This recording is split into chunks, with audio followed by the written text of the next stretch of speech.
Heather Steele is our speaker. She is the founder and CEO of Blue Steel Solutions and the Marketing Forge. Heather started her branding and communications company 8 years ago because she was tired of seeing great companies and great people fail just because they couldn't clearly communicate their value. Heather's companies help people create clear, concise, and actionable marketing messages through consulting and branding services and premium ebooks and templates. Let's welcome Heather.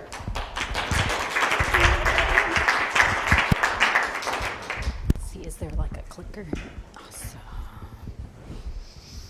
All right. Well, I'm excited to be back. I think this is the third year that I've done this, maybe. So this will be a fun workshop. It is a workshop, so have your notepads and your pens ready, and we're going to do some work together tonight.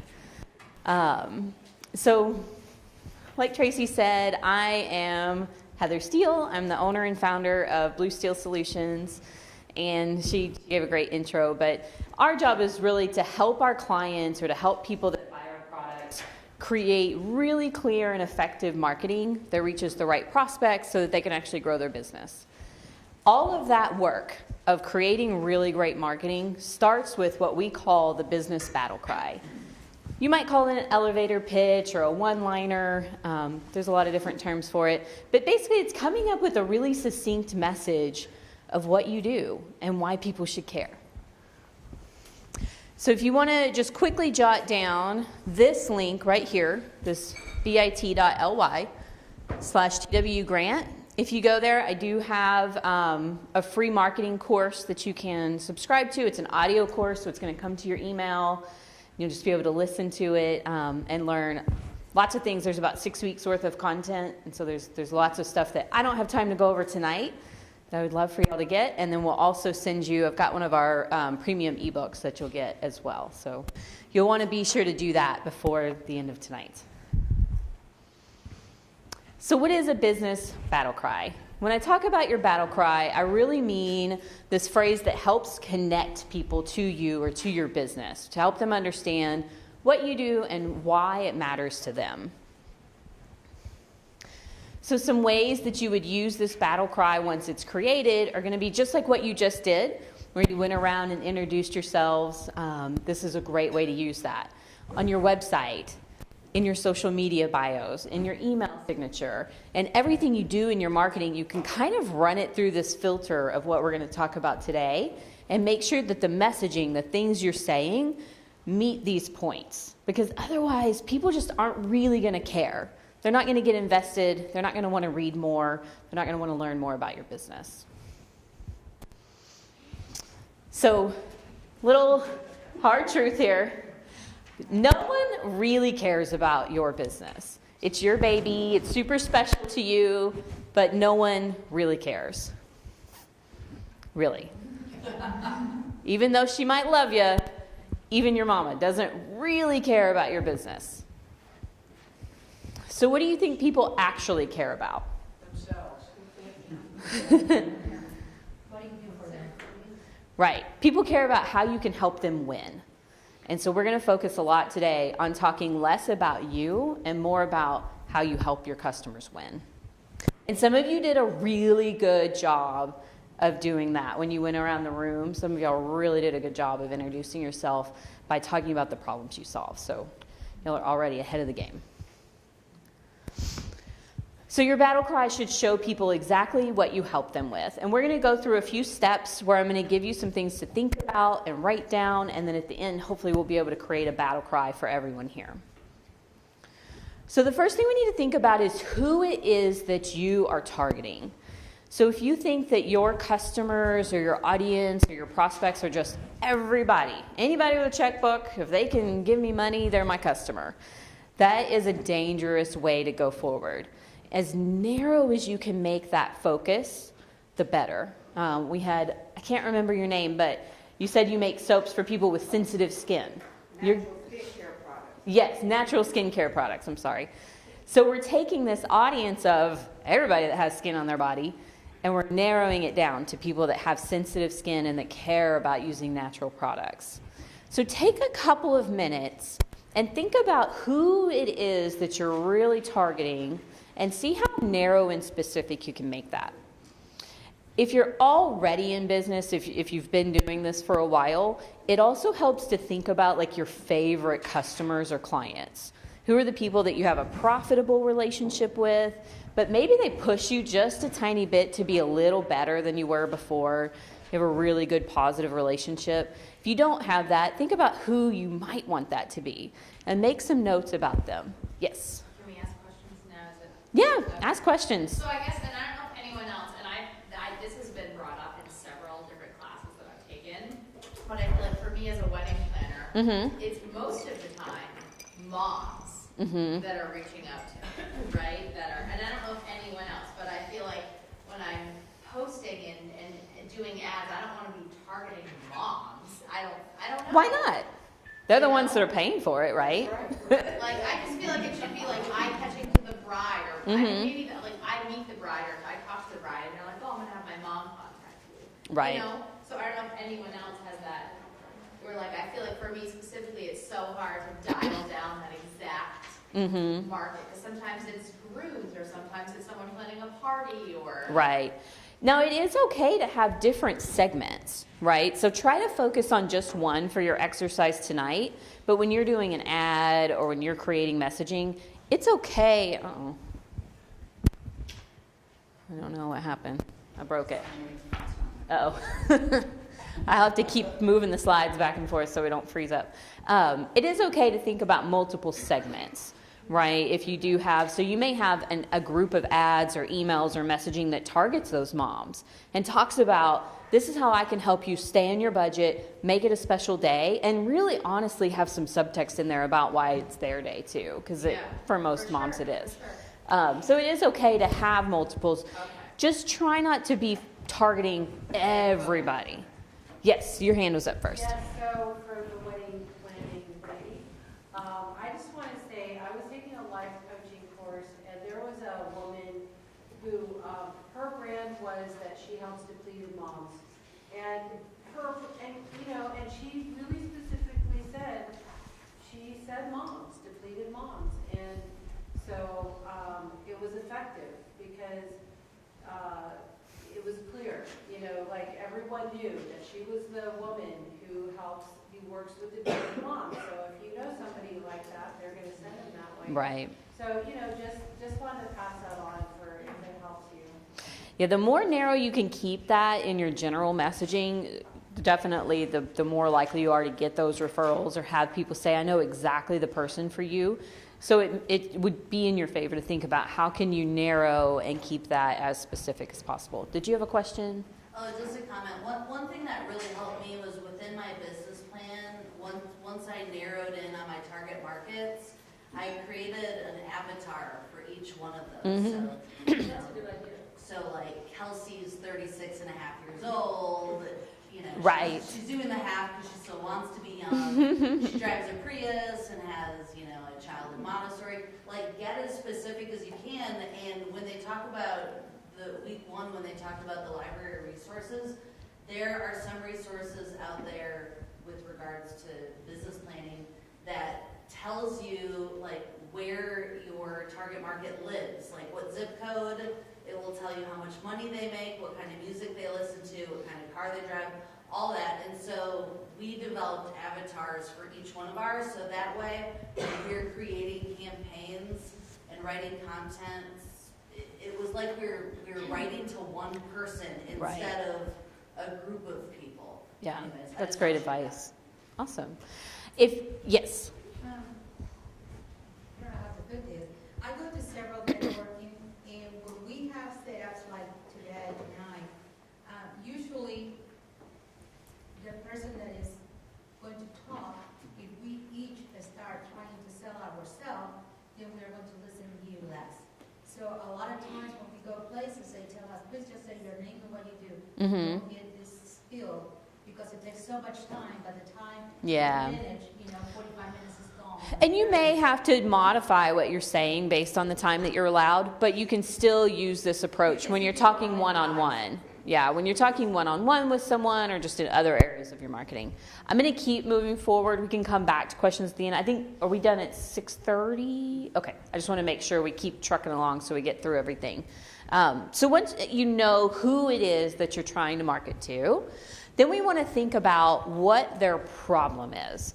And I like that you brought up avatars because that is a really useful tool for marketing. But I kind of like to focus more on the problems that people have first. What are their very specific problems? And then look at their demographics second. And when I say their problems, so most people are going to have some kind of surface level problem that's really obvious. Like let's say that you have a lawn care company, right? Then obviously the problem that you solve is that people don't always have time to maintain their lawns, or they don't want to, or they don't want to buy the equipment, so you can come cut their grass for them. But then we also have emotional problems, right? So the surface level problem is the thing that we know is kind of wrong, but the emotional problem is what keeps me up at night, what makes me feel bad about it. So maybe it's that I'm really embarrassed that everybody else on my street keeps their house looking great, and I don't have the time or energy to keep up with mine, and so my yard looks worse than my neighbors, and I'm embarrassed by it, and I feel like my neighbors are probably judging me. And then if we can tap into the philosophical problem, right? So we've got our surface level, my yard just needs to be cut. And then emotionally, that's making me feel bad. It's making me feel insecure. It's making me feel like maybe my neighbors are judging me. And the philosophical problem here is that I don't really feel like it's right? Like I don't feel like it's right to feel like I'm falling behind just because I'm busy and I have a lot of things going on. This philosophical problem can be a little more difficult to tap into, so it's something that I want you to keep in the back of your head. But at least try to jot down some ideas of what your customers' surface level problems are and what their emotional problems are. I'll give you one more example. So with our business, the surface level problem is usually we're not getting enough sales. We're not growing fast enough. We need help with marketing so that we can get more leads. The emotional problem that comes behind that is that what they do have for their marketing and branding is probably embarrassing to them. At some point, they developed it in-house. It's not very good, so their sales team doesn't use it, right? They're feeling like, oh, I can't put this brochure out there. I'm not going to use these resources because it was like the owner's daughter that developed it, not a real marketing company, and so I'm not going to go out there and use it. The philosophical problem behind all of this for me is that everyone should have the ability to communicate their value. Everyone should be able to talk very clearly and concisely about what they do in a way that other people actually care and want to learn more.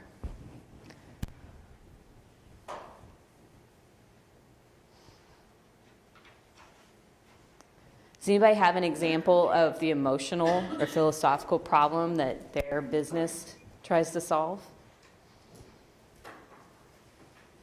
Yeah. I'll take it. So, trying to see how I can make this succinct. My business started actually when I was staying at home with young kids, and I started making jewelry as a release for me because I was feeling a little lost. My identity was kind of lost.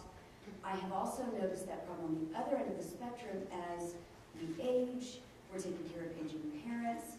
We start to feel a little invisible as we don't look like our younger selves. Mm-hmm. And so, you know, I say that my jewelry has a simple elegance that gets noticed. So they still have style. No matter where they are, they're feeling a little invisible. But now the philosophical problem I'm trying to... I think it's everyone deserves to feel seen. Yeah. I love that. That's perfect. I saw a hand up back there. Yes. Well, for me as a chiropractor, obviously the surface level is I have back pain, my neck hurts, which by the way is the always kind of thing that brings me with it. It's just the oil. The next one before it goes dead. The emotional problem is I'm getting old, and I can't do what I used to be able to do. And then the philosophical problem is that I don't know how to manage that aging, and I don't know anything to do to change it. Yeah. Where I come in with nutrition and stretching and so on. That's awesome. So you're giving them back control and empowerment over their own body. Right. I love that. That's a really good example. Y'all are doing great. I didn't even need to show up tonight. Y'all already know all this stuff. So the next thing that I want you to think about is, why are you doing this business? What makes you feel really drawn to this? And I'll give you a little hint. It's probably closely connected to those philosophical and emotional problems that we just talked about. So think about, why are you here? Why did you start this business? Like, starting a business is not an easy thing. It's a big undertaking, especially if this is your full-time job. So what drives you to do it? What makes you get up and do this crazy business owner thing every single day? Are you asking us? So Yeah. I moved here from Boston, Massachusetts, and my background is in corporate real estate. So events from like 75 people to 1,000 people. And when I came here, nobody would hire me. Like, I interviewed everywhere, and no one would hire me. So I feel like what started me was like, you're telling me I can't do this? You just watch me, you know? Like, and now when I see people, they're like, oh, you're doing, damn right I'm doing well. You're doing well at your desk, but I'm at my own desk. you Right. know? So, and I feel like, just, not that I'm still trying to prove people wrong, because I really do love it, and I had never planned weddings, you know? It was a completely different, like, turn for me. I mean, I got my certification, I was like, okay, let's go out and do this. But now I feel like I love it, and I love, like, the hugs I get at the end of the night, and seeing, like, the couples and parents, like, we're very relieved. So that's kind of, I feel like, why I do it now, That's awesome. you know? I like that. Yes.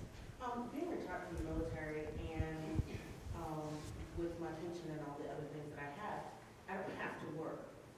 However, what I did when I saw different people, when I came back to the US, I noticed that people are working, but they're not making it. And as a contractor in the military, I manage military contract millions of dollars. There's a way that contractors at the top, they're receiving these huge government contracts. But then when you go through the weeds of a lot of things, the employees aren't making, they're not earning what they should be earning. Case in point, when I was contracting, bidding on contracts in the city of Dallas, when you walked into, in 2015, when we walked into the city hall where you would go to contract, those particular guards, they earned $8 an hour. That was it, but that's a huge contract. But they only earned $8 an hour.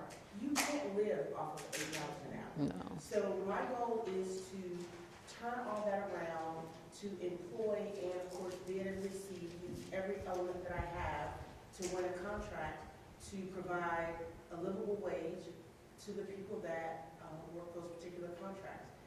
And it makes no sense that you have people work 40 hours but they can't feed their kids, Yeah. After they've paid mortgage or they've paid rent or they've, done some of the basic things. And I just think that all of us individually, we can change that if we, just tweak a couple of things. So that's my, whole focus and my soapbox of why. That's awesome. That we do this. Yeah. Yes. One more. I suffered an accident as a child, bicycle accident. I wanted to be a stunt woman when I grew up. And I was practicing, and I flew, going down the hill and flew off my bicycle and landed on my face. And ended up with a concussion and scraped all the skin off of my face. My mother didn't even recognize me. And so it took a year for me to heal. Combine that with eczema all my life. Oh, yeah. And Sorry, I'm just gonna. The bumps on my skin just made really bad acne and everything, so I got made fun of a lot.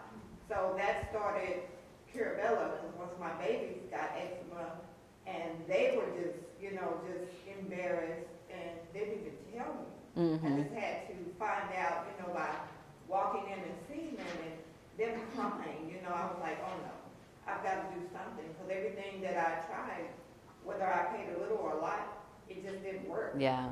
So That's how awesome. Curabella came That's to be. great.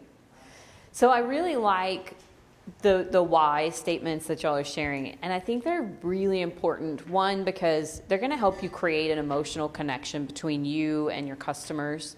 They're also going to keep you honest.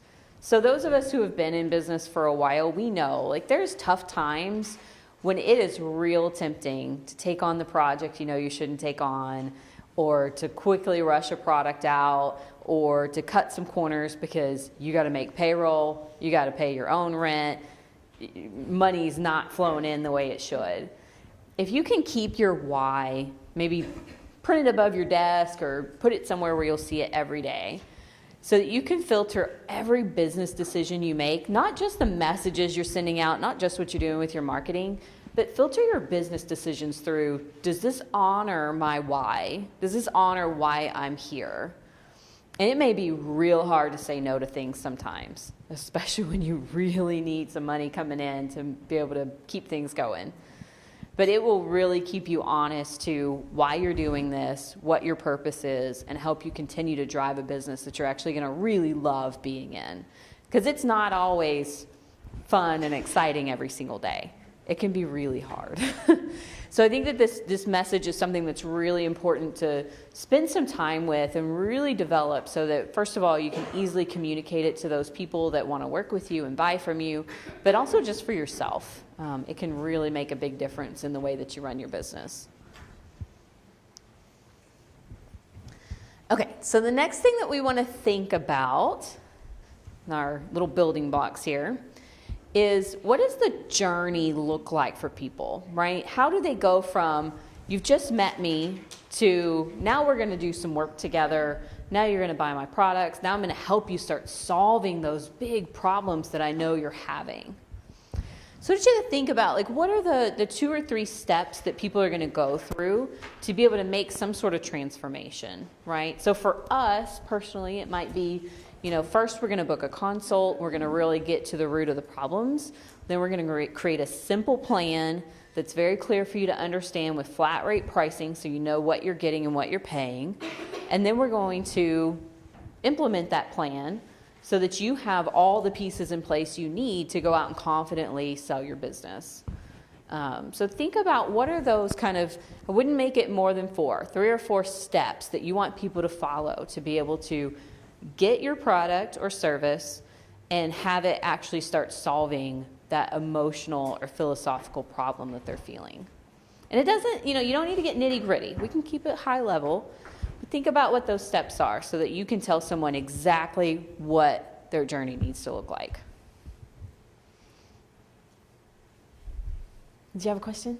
Oh, no, I was just answering. Oh, share. No, yeah, share. Well, for consumer product goods, I think it's a little bit different, it's a little bit easier, but how do you measure customer transform? Why people taste, because tasting is believing, and once they taste, 1 out of 4 people buys.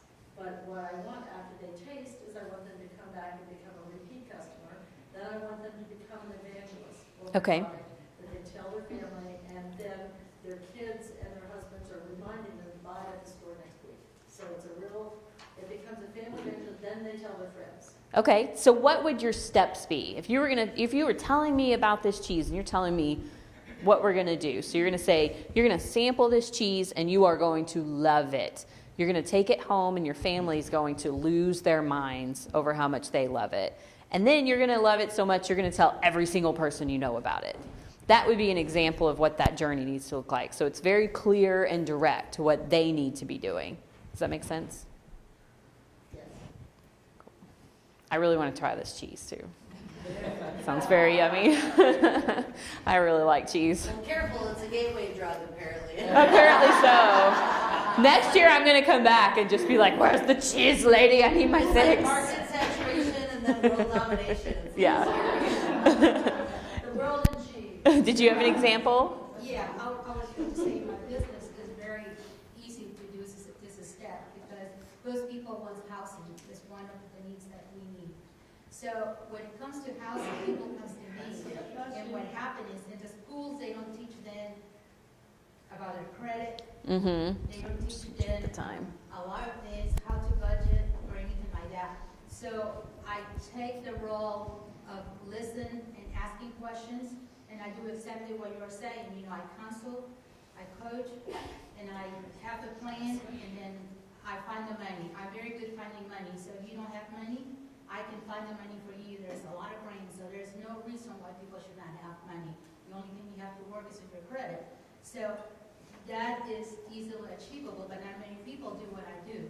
So therefore, if, you know, you have a good job, and I can work on your credit, you will work on your credit, it's easy to, but it's definitely you're saying that are very simple and my business. That's awesome. Great job. Yes. I just had a question for you, the person who was just speaking. What is your business? Because I heard you help people find money. Oh, no, I let it go dead again. And what I do is I find money for you, you know, it's based on your income, and there, like in the city of Denton, I can tell you, the city of Denton gives you up to $14,900. There's a lot of other grants there that you can purchase a house. Just have a good job, work in your credit, or have a good credit, and never do it. Thank you. Yeah, that's awesome. Sorry, I'm moving too slow through my slides. It keeps freezing up on me. Okay, perfect. All right, so this next step is really, really key, especially when it comes to talking about our businesses, because we can be really tempted to put ourselves in the spotlight and to talk about how great we are and all the experience we have and all the wonderful things we've done. But we need to pull back and always be the guide, never, ever the hero. Who is the hero of this story that we're putting together? Exactly. And I think y'all are so smart and wonderful, and you all introduced yourself so well that I think this is something that will come very naturally to you. But it is a lot of times, and I won't say it's all men, but a lot of times when I have a more male-dominated audience, it's a little harder for them to understand this. But psychologically, when we're talking about our business or writing about it or introducing it in some way to someone, we're actually setting up the opportunity to compete with them. It's not something that we really think about consciously, but if we start to really pump ourselves up with all of our accolades and our experience and the wonderful things that we've done, people start to put a defense up. They don't like it. It's not something that you even can always recognize. You just kind of get this feeling of like, I don't know if I want to go any further with this person. I feel a little uncomfortable. That all goes back to just how our brains have evolved and the biology of the brain and how we receive information. I'll give you a little quick lesson in this. Hopefully I get these terms right because I did not finish my biology degree.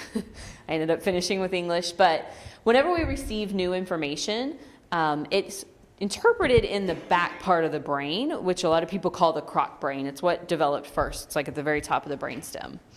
That part of your brain, its job is to say, is this dangerous or will this help me survive? If it detects danger, it automatically shuts it off. It's not going to pass it on to the frontal lobe part of your brain that actually processes and understands information. So if we can, oh, dang it, I did it again. Maybe we'll just not use the slides.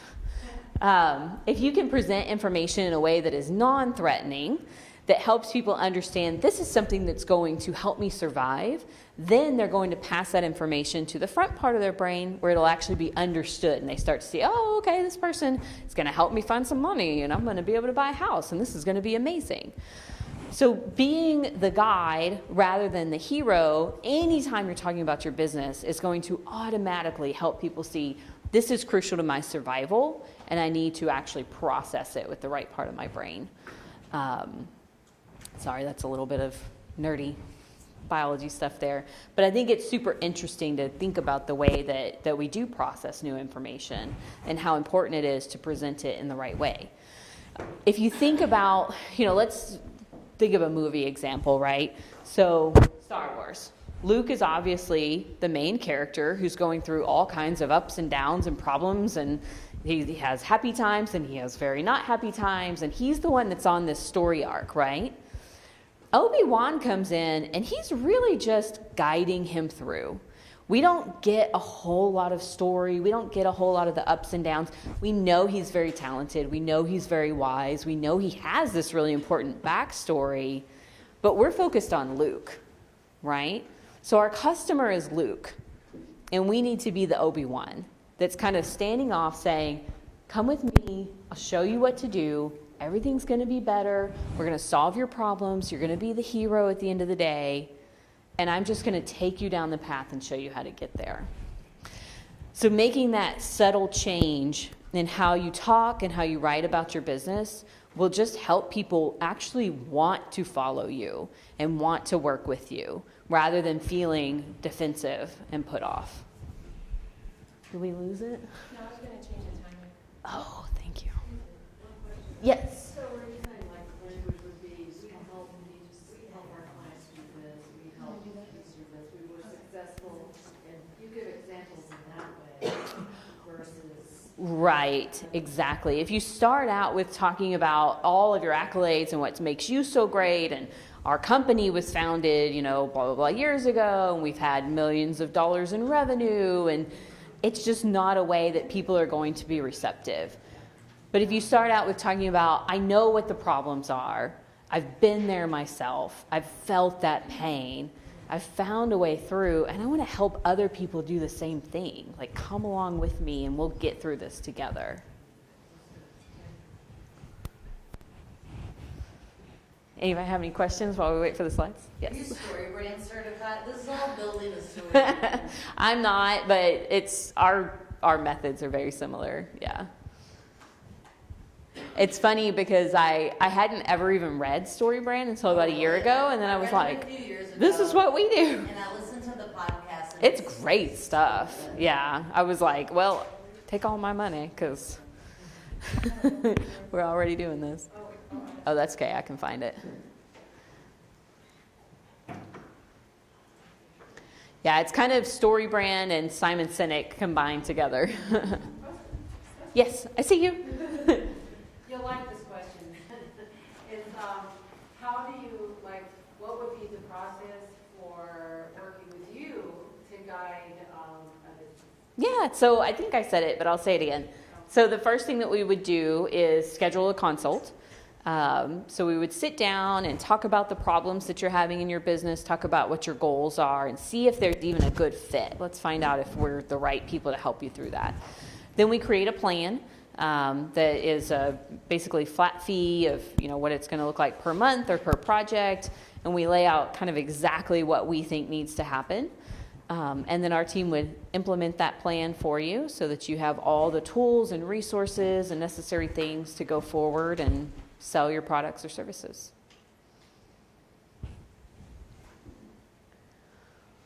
Let's see. Okay.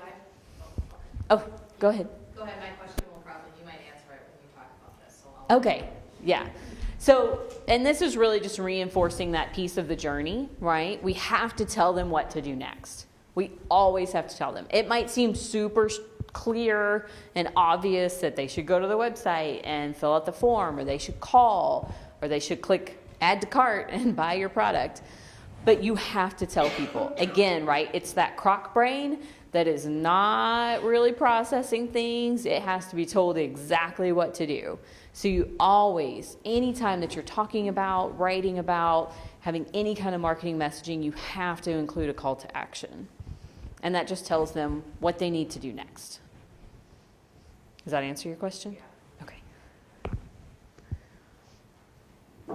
All right. So let's look at a few examples of how we might kind of put this together. And then if we have some time, if anyone can pull together your notes and wants to share, that would be great. It's a little bit of a shorter workshop, so we might not have any completed ones.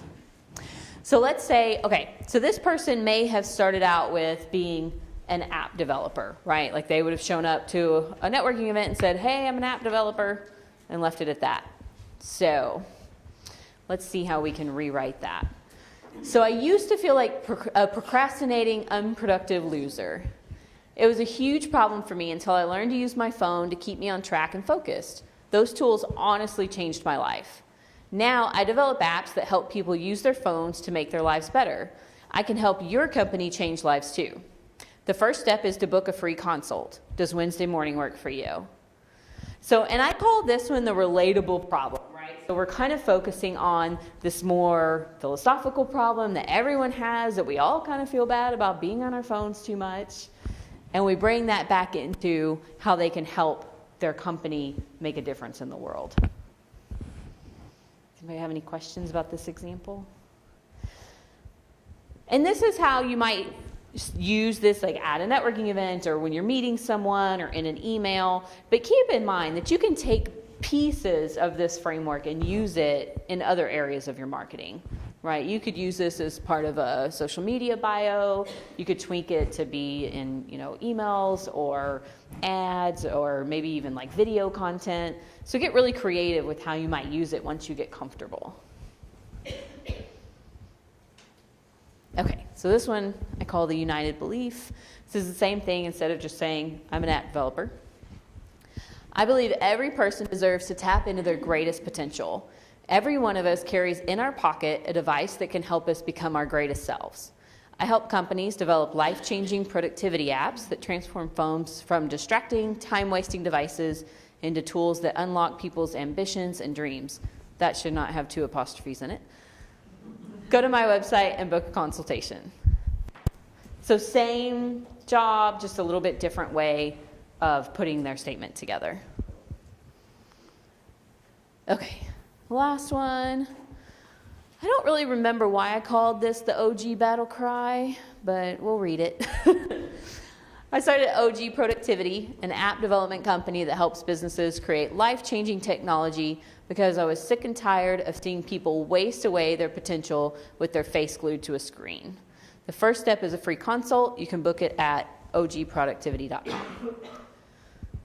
So these are just a few examples of how you can take those building blocks that we went through and put it into a really useful, reusable message that you can use across every communication that you have. Let's see here. So a few takeaways here. I say if you don't hook them, you don't have them, right? So you need to start with something interesting.